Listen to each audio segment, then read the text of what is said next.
কেন দ্রব্যমূল্য নিয়ন্ত্রণের মধ্যে আনতে পারছেন না? কোন জায়গায় আপনাদের দুর্বলতা? মানুষ এখনো অনাহারে লাখ হয়ে মরছে এবং দ্রব্যমূল্য বাজারে যখন যায় গিয়ে দেখে দ্রব্যমূল্যের যে পরিস্থিতি সেটা কোনোভাবে নিয়ন্ত্রণের মধ্যে নাই। মাসের বাজেট 7 দিনে শেষ হয়ে যায়। এই সরকার আমরা দেখলাম সেই খুনি হাসিনার সময়তে আমাদের রিজার্ভ $13 বিলিয়ন নেমে এসেছিল। কালকে সেটি বাংলাদেশ ব্যাংক জানালো $24 বিলিয়ন মধ্যে সেটা এসেছে। আমাদের অর্থনীতি আপনারা ঠিক ঠিক করে সামনের দিকে নিয়ে আসছে, এই জন্য আপনাদের ধন্যবাদ। কিন্তু দ্রব্যমূল্যের দাম যদি আপনারা কমাতে না পারেন, তাহলে মানুষ যদি রাস্তায় নেমে যায় তখন কি উপায় হবে? আমরা আজকের এই সমাবেশ থেকে, গণতন্ত্র মঞ্চের এই সমাবেশ থেকে বলব, আপনারা কেন সিন্ডিকেট ভাঙতে পারছেন না? আপনারা সিন্ডিকেট ভাঙতে আপনাদের অসুবিধা কোথায়, দুর্বলতা কোথায়? এই সিন্ডিকেট অতি সত্বর এই সিন্ডিকেট ভাঙুন। সিন্ডিকেটের দুর্গে আবারও বলছি হানাদের, সিন্ডিকেট দুর্গে আদা ফেলে এই সিন্ডিকেট আপনারা চুরমার করে দেন। সিন্ডিকেট চুরমার না করার মধ্যে দ্রব্যমূল্য নিয়ন্ত্রণে আনতে পারবেন না। তাদের সিন্ডিকেট আপনাদেরকে ভাঙতে হবে। এই দেশের মানুষ আপনাদেরকে সমর্থন দিয়েছে, আমরা সমস্ত রাজনৈতিক দল আমরা সমর্থন দিয়েছি।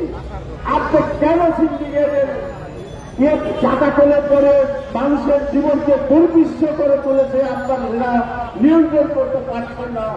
আমরা ভেবে পারি না কেন আপনারা পারছেন না। পাশাপাশি আপনারা দেখছেন আইন শৃঙ্খলা পরিস্থিতির কি অবনতি, কি পরিমাণ। আমি মিডিয়ার ভাইরা আপনারা জানেন, আপনাদের লেখনের মাধ্যমে মানুষ জানতে পারছে কি পরিমাণ ছিনতাই বেড়ে গেছে, রাহাজানি বেড়ে গেছে এবং গুপ্ত হত্যাও শুরু হয়ে গেছে। ইতিমধ্যে 7 জন গুপ্ত হত্যায় নিহত হয়েছে। আমরা বলবো, এই স্বরাষ্ট্র উপদেষ্টাকে বলবো, আপনি আইন শৃঙ্খলা পরিস্থিতির উন্নতি ঘটান। আপনার কোথায় সমস্যা? কেন আপনি পারতেছেন না এই আইন শৃঙ্খলা পরিস্থিতির উন্নতি ঘটাতে? অত্যন্ত দুঃখের সহিত জানাচ্ছি, গতকালকে চট্টগ্রামে যে ঘটনা ঘটেছে, আমরা জানা মাত্র ভাষণ অনুষ্ঠান পরিষদ পত্রিকায় বিবৃতি দিয়েছি। জাতির শ্রেষ্ঠ সন্তান একজন মুক্তিযোদ্ধা, তাকে সেখানকার লোকাল পলিটিক্স রাজনীতির কারণে একজন মুক্তিযোদ্ধার গায়ে আপনারা জুতার মালা পরিয়েছেন। আমি অবশ্য ধন্যবাদ জানাই মুক্তিযোদ্ধা মন্ত্রীকে। আপনি তাৎক্ষণিকভাবে অবশ্য প্রধান উপদেষ্টা আপনি নির্দেশ জানিয়ে বিবৃতি দিয়েছেন। আপনার মুক্তিযোদ্ধা উপদেষ্টা চট্টগ্রামে ওসির সঙ্গে কথা বলেছে এবং ওসিকে বলেছে যে তাদের এই ব্যাপারে যেন দ্রুত ব্যবস্থা নেন। দ্রুত ব্যবস্থা নিয়ে আইন প্রয়োগকারী সংস্থাকে নির্দেশ দিয়ে দিয়েছেন অবিলম্বে তাদেরকে গ্রেপ্তার করা হোক। যারা গতকালকে মুক্তিযোদ্ধার গলায় জুতা পড়িয়েছেন, কেন তারা এখনো গ্রেপ্তার হয়নি? আমি ওসিকে বলবো, চট্টগ্রামের ওসিকে বলবো, এই মুহূর্তে আপনি ওই যারা জুতার মালা গলায় পড়িয়েছে তাদেরকে আপনারা গ্রেপ্তার করেন। গ্রেপ্তার করে তাকে আইনের আওতায় নিয়ে আসেন এবং উপযুক্ত বিচার তাদের করতে হবে।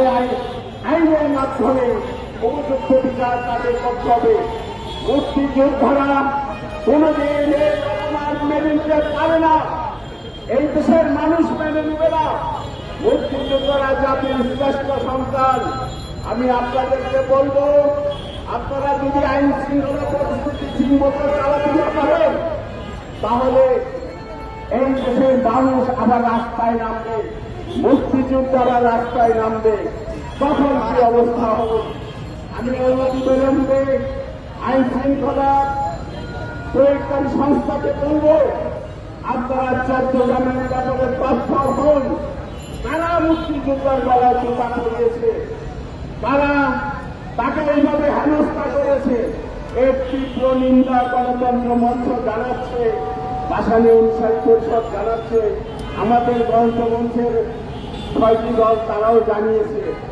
আমি আপনাদেরকে আমার বক্তব্য দীর্ঘায়িত করব না। এই আইন শৃঙ্খলা পরিস্থিতির অবনতি, এই আইন শৃঙ্খলা পরিস্থিতির উন্নতি ঘটান, দ্রব্যমূল্যের দাম মানুষের ক্রয় ক্ষমতার মধ্যে নিয়ে আসুন, এই আহ্বান জানিয়ে আমি আমার বক্তব্য শেষ করছি। ধন্যবাদ। আসসালামু আলাইকুম।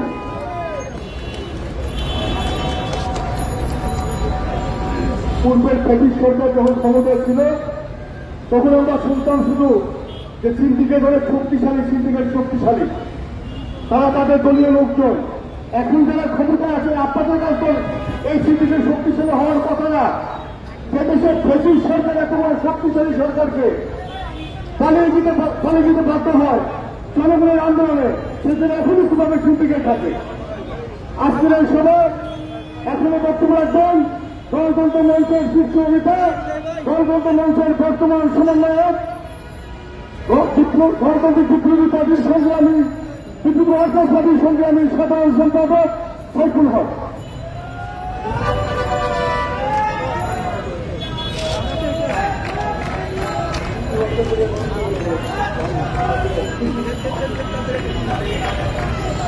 ছবিটা নিয়ে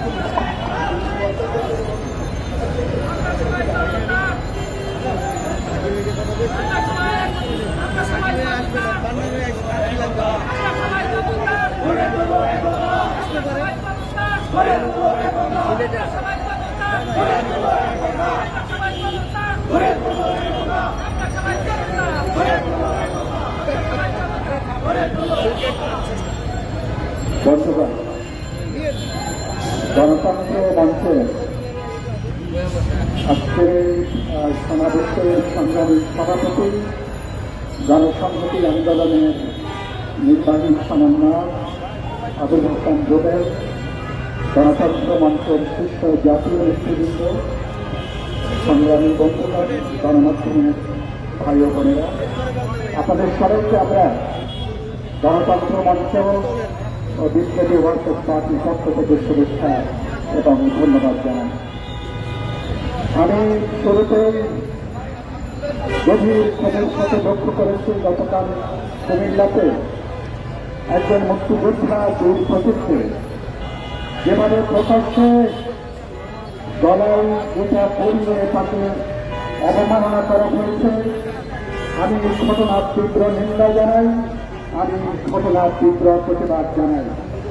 তিনি যদি কোনো অন্যায় করে থাকেন প্রচলিত আইন তাকে উচ্চারণ করবে, কিন্তু যেভাবে তাকে অপমান করা হয়েছে বাস্তবে এটা মুক্তিযুদ্ধ, মুক্তিযোদ্ধাদেরকে এত অবমাননার মধ্যে ফেলে দেওয়া হয়েছে।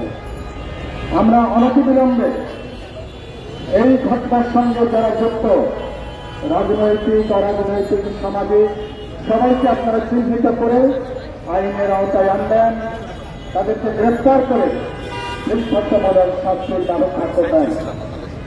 আমি একই সাথে গভীরভাবে ক্ষোভ প্রকাশ করছি। গতকাল